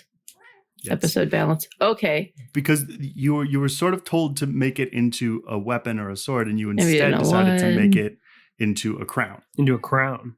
Well, because initially when we went to the forge, when we went there and we were like asking if they could make something, they were like, sure. And Ro had suggested make it into a sword. And we asked how much that price would be, and we were quoted $1.2 million. I was just going to ask about that. That was such an interesting change in requirement for task. Yes. It's like we have not... Money. How do we get that? I was like, wait a minute. This is a great question. It's just like, what is it? Like we've never been asked for this before on this type of... Because I feel like money has been kind of the last thing that people think of. We don't care about money in this show. Why specifically the Vitalis having a stack of cash that they need? Two things. Well, because it was Pena. Pena was the forge master, and she required money in order to actually make things, because she was like the aspect of poverty, basically. Yes. I see. Okay. So yes, it was two things. It was one, because it made total sense that like they're arms dealers and they take money and they cost a lot of money to make very destructive things. And then I started like looking into, and I wanted to like grab more Greek lore. Yeah, and I wanted that forge to be like Hephaestus's fucking forge, and like found some things from stuff, and like their forge assistant, who I don't think you actually interacted with, he was somebody from lore. It was Hephaestus's son, I think. Yes. Yeah. And then Pena, the idea was she was behind it, and she ate money. She used it as a I'm remembering component, that now. Yep. And like that it would just be vanished by her and then turned into power. Taking something that's so like just hasn't been a part of the series at all, and then all of a sudden it was like you need a shit ton of it. And adding on to that, like besides the whole material component of trying to get this thing to do, we had I think an unprecedented challenge before us too, in the fact of we're dealing with warfare. Yep. Yeah. That also was something that had never been, because there was a full-on war going on between the Star King and Ro, not to mention that you guys are representatives of them. So it put you guys all in, I think, a very, very just weird situation. And I think it felt almost like, how do we get ourselves out of this? Like, what is the right path? What is the right decision? Like, because we just didn't know what to do. Retroactively answering your question, Miah, this is why I answered, or I was handling things the way that I was. Yeah. Yeah.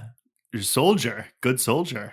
Correct me if I'm wrong, but in Forge and Fire, the end of A Bird in a Cage, there was this tension building between Mark and Theo as the princes, like, I think Theo was questioning, well, is Ro really the best person to put this stuff in the hands of?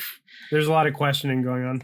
There is a confrontation that Theo has with Mark where she says, I don't understand. Like, why are you so like intent on helping Ro? Like, do you trust her? Like, do you know what she's going to do with this thing? Why? It feels like everybody's against the Star King, but nobody knows what Ro wants to do with it either. Why is everybody choosing her? And you like kind of come down really hard on Mark. And there's this whole like friction point that really comes to a head. And I think like Mark tries to like say like, I don't really necessarily trust her either. I don't want to make her a weapon. I don't know what the right call is. I just want to know that we don't want like the world to end. And like, I think Right. Theo says something because Mark is like, why is this like bothering you so much? And you say like, I don't want to be wrong. I can't be wrong again. Yeah. Oh, I forgot. I haven't gone to that part yet, but It's really sad. And then I think like you almost leave us. Like because you say to the Star King, get me out of here. yeah. And then he said, you know what he says to you? Have you gotten the stone?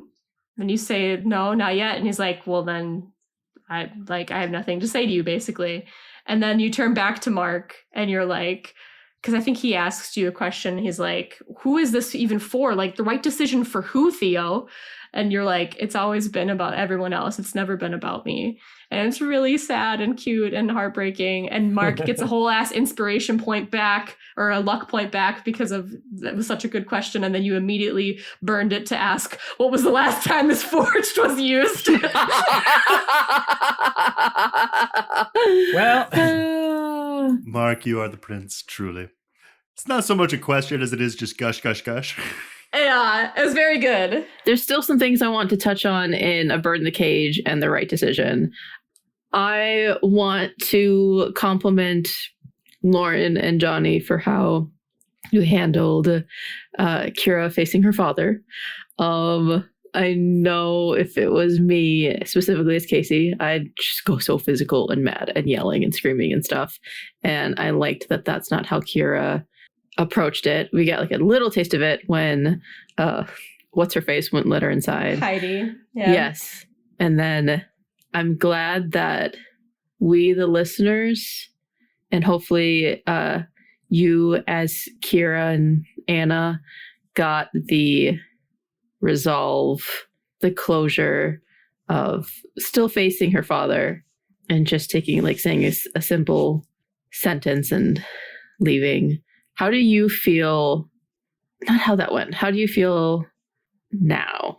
Are you happy with how that went? Is there anything that you would have maybe changed? No, I'm perfectly happy with how it went. I think it served the purpose that I think Jonny was trying to drive for was, again, resolving threads, but also to push forward. Mm-hmm. Jonny has said this many times. It's never about where you come from. It's about where you're going next. He said it earlier in this episode. And I think that's exactly what that episode was meant to do, was for Kira to acknowledge the horrible past and background that she came from and to be okay with it and say, like, that's not who I am anymore. I'm so much more than this. I have a more important purpose elsewhere, and to say goodbye to it and to really move forward. And I think that's what she starts to do in Act 3 is with those things acknowledged in her past, she can break free from it. I adore how Kira faced her father.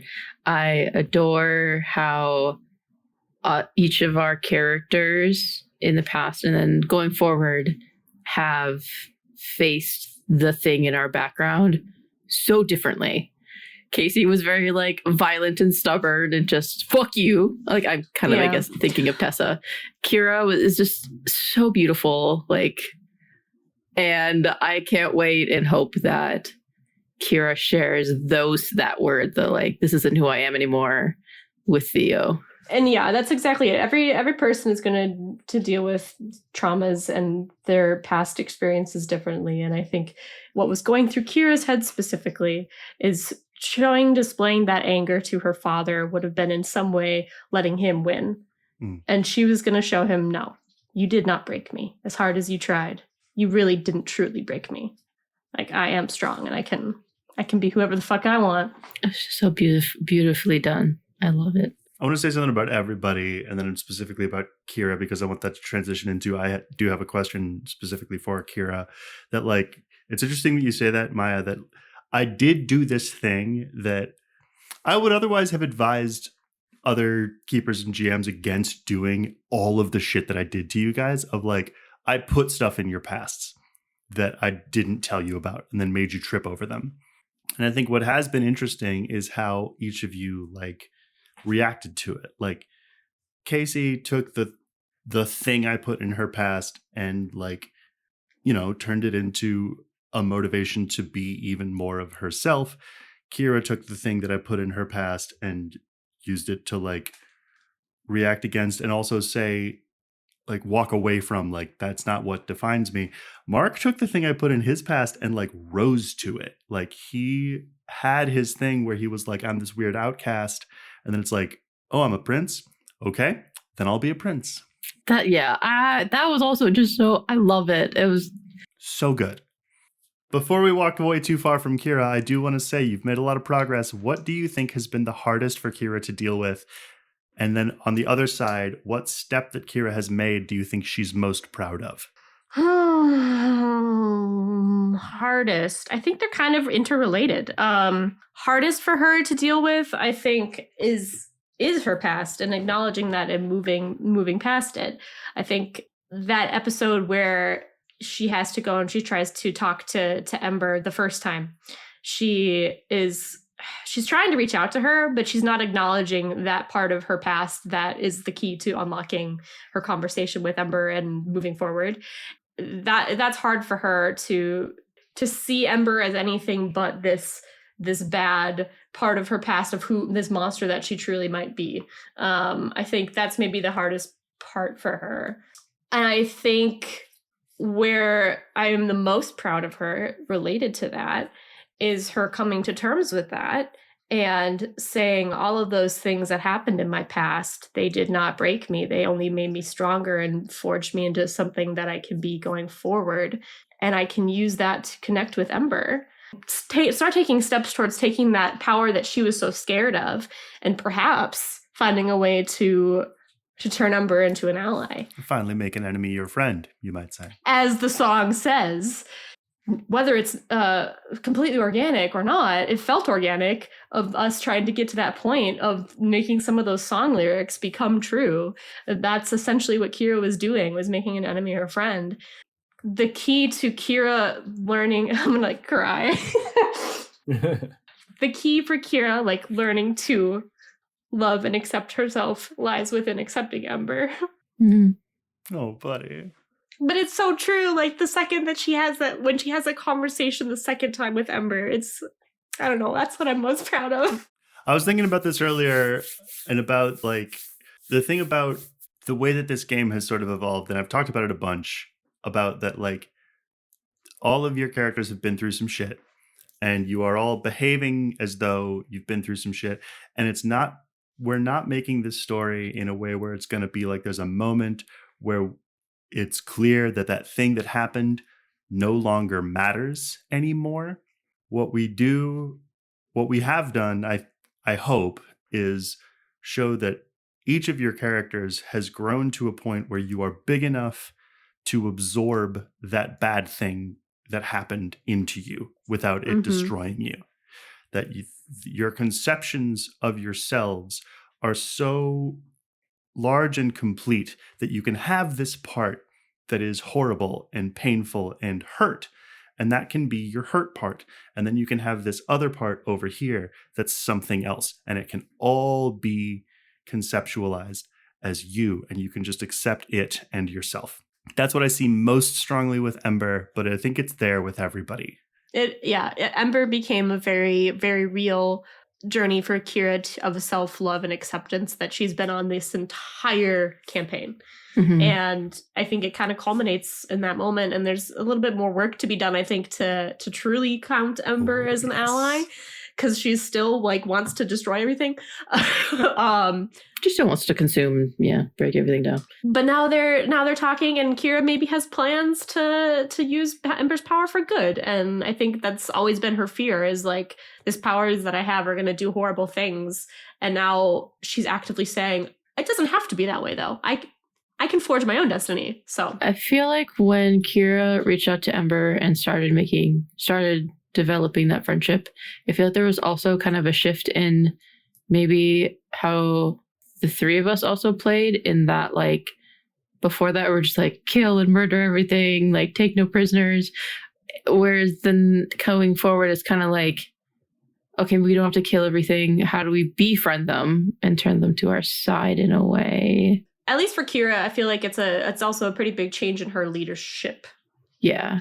You'll see more in Act 3, but I feel like Kira starts to really take it in stride, I feel like. And I may be bullshitting, but I know me as Miah. I think Theo was inspired by how you approached and handled Ember, and that might have influenced her in her next actions in Act 3. But I was very inspired and in awe of how you approached that situation. thank you. I do also recall, and I can't get out of this without saying out loud, it was really hard to play Michael Altman.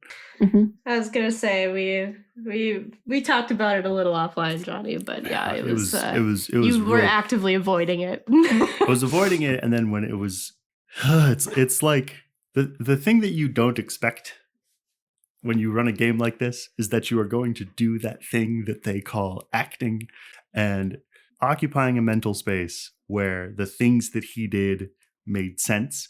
I feel like that is the very limits of my horror imagination. And he didn't say very much, but everything he said came from a place that was very difficult to stay in. Yeah, I think the words that you used were like that is the worst thing that I have ever, like, he is the worst thing, like that Kira's stuff that happened to him is the worst thing I've ever done, and I just had to be him. Yep.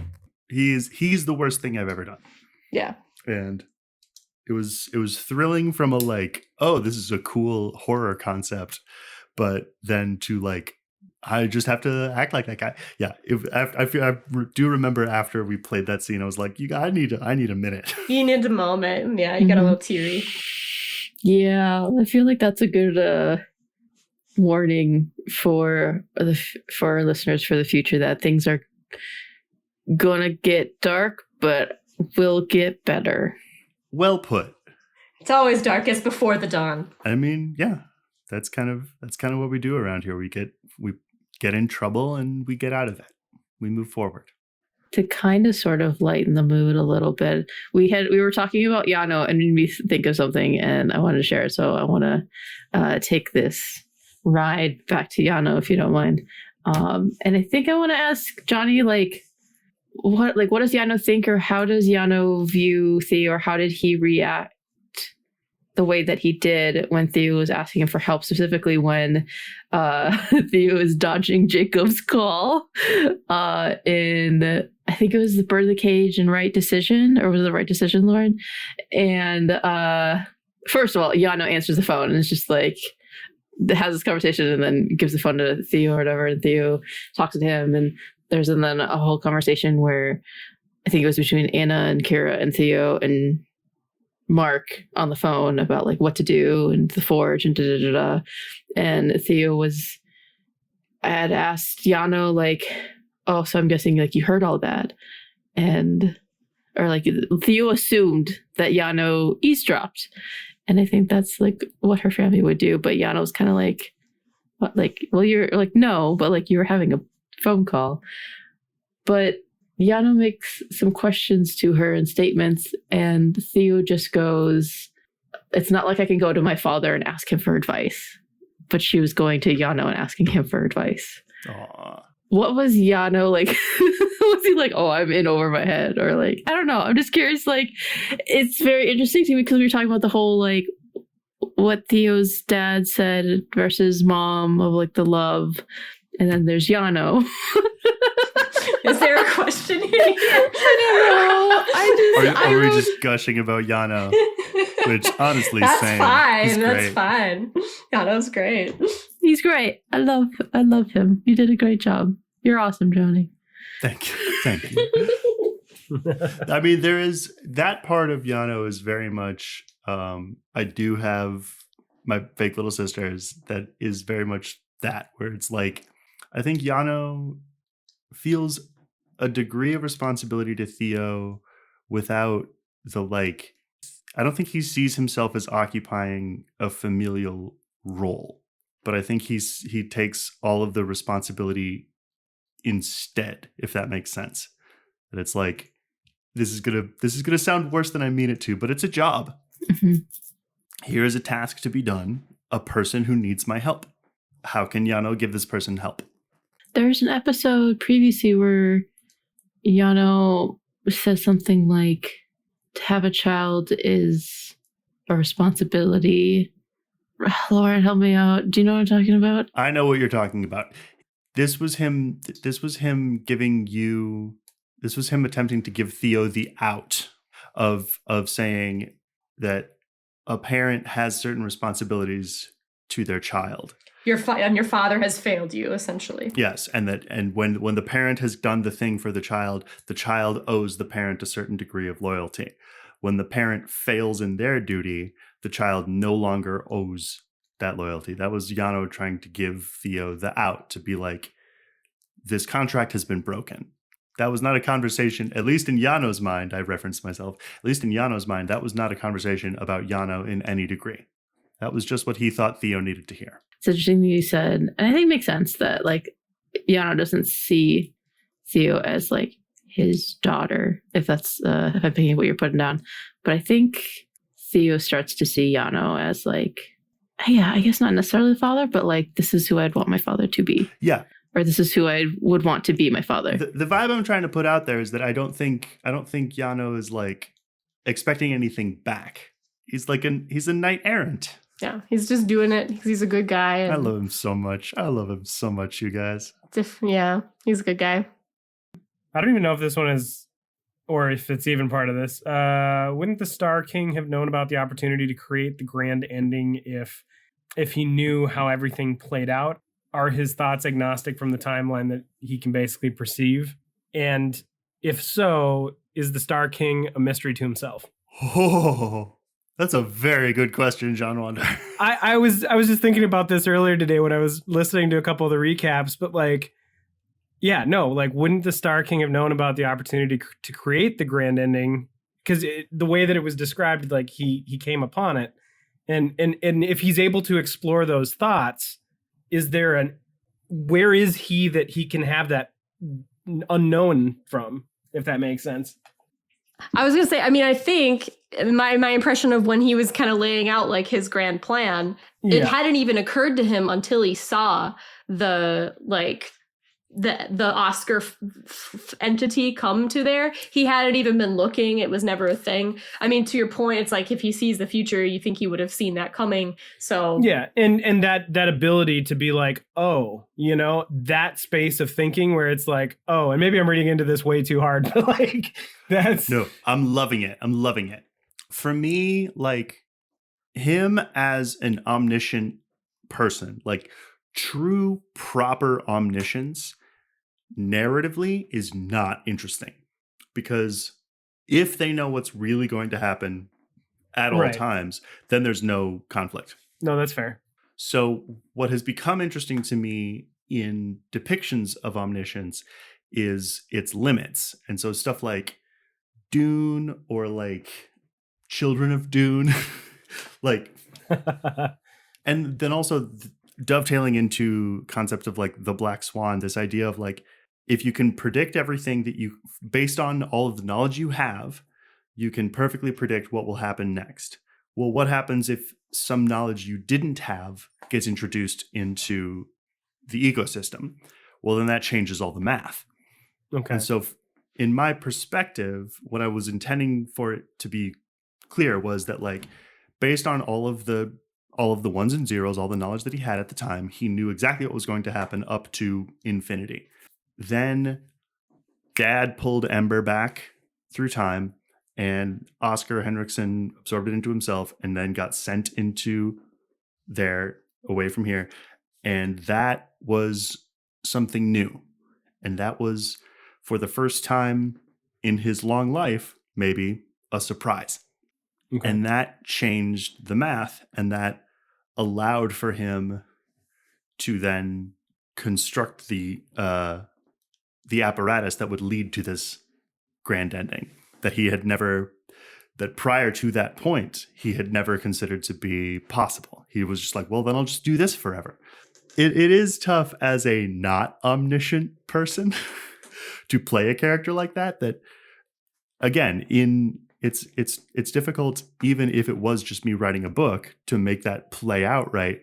Mm-hmm. Well, especially, I know if someone can know everything, there wouldn't, as you're saying, there wouldn't be any conflict. I'm sure we'll get listeners saying, well, wouldn't the Star King know about this? And it's like, you guys. Which is why, I mean, but see, the reason I bring it up is because I think when we were, trying to convince. We're trying to do some math, yeah. Yeah. It's just like, what are our options here? And if we could understand the limitations of his being, playing into those and being like, here's our opportunity, here's our key, to shifting this situation. And that's why I brought it up. But and I was also just curious, like if you were thinking kind of like to that degree with it. But it's interesting. Yeah, I think the fun thing with playing him was not just the knowing everything, but the alien sort of thought processes that would go along with if you did, like all of the things that you would not bother with that you and I think about all the time.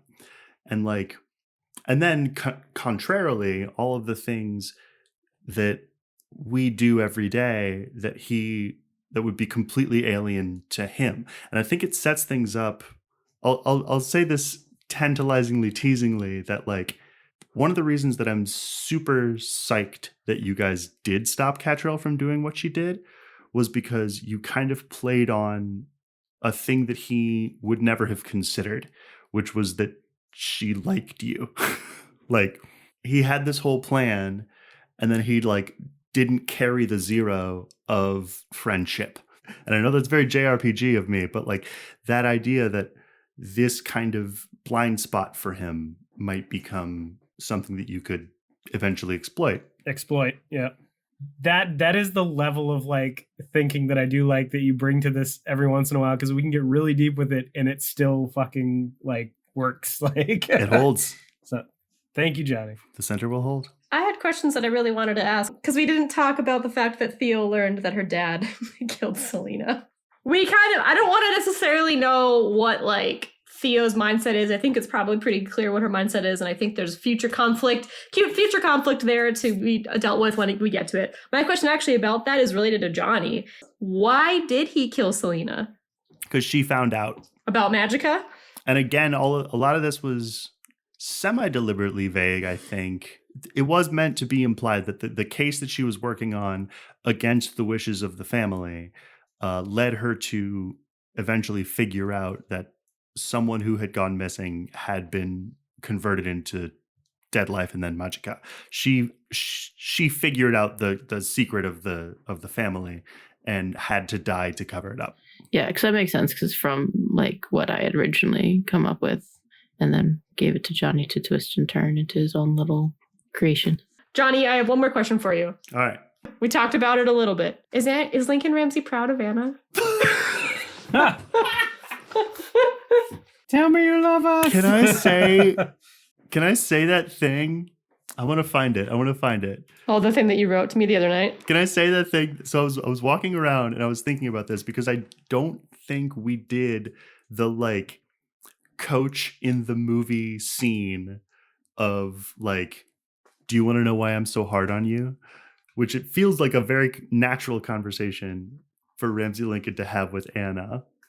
So I've had a lot of fun, and I loved that it was pointed out by a listener that Lincoln Ramsey is not teaching Anna in the way that Anna needs to be taught. And I think at first it was just by I wanted to have the stereotypical tough teacher character, because that's very interesting to me. And then eventually, once I started thinking about it, and then I did the NPC backstory episode with fucking Simon, who we hate, it's because that's the way that Ramsey Lincoln was taught. Mm-hmm. But then I think there is somewhere out there in the ether a moment where Lincoln Ramsey would have the "do you want to know why I'm so hard on you" conversation.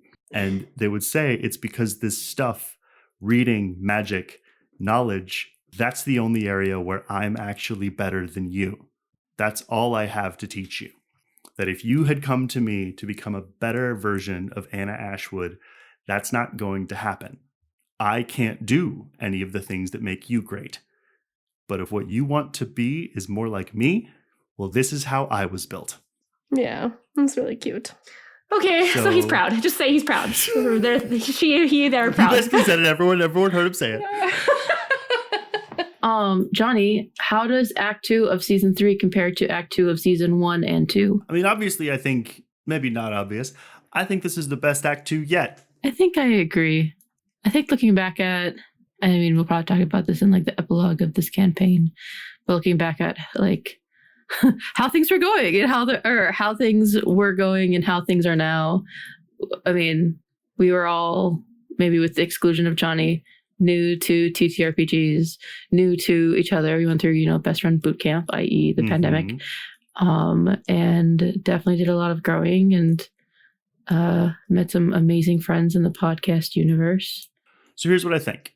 As I sort of alluded to at the very beginning of this very episode, Act 2 is where things gel. It's where things start to pick up and come together. Act 1 goes from normal to messy.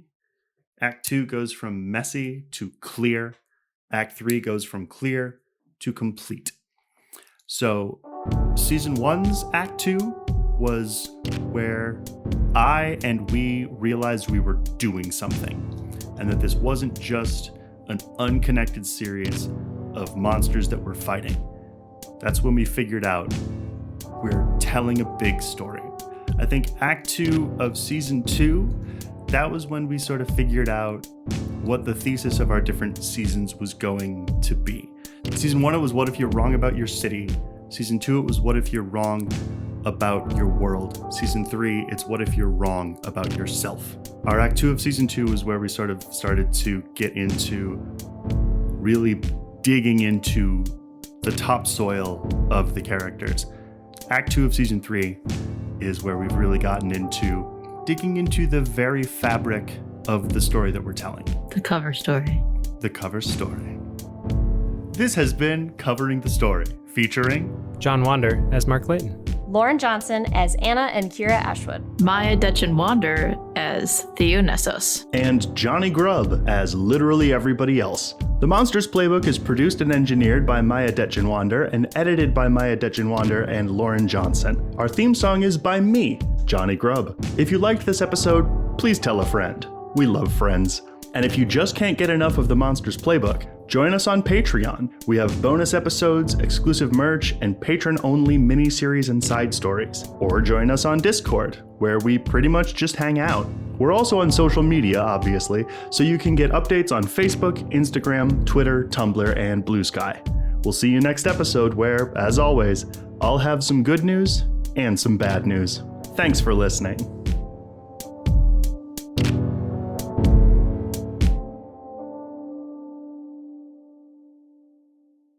Clap, clap, clap, clap, clap, clap, clap, clap, clap, clap, clap. John. Jesus Christ, man. Cover your goddamn mouth.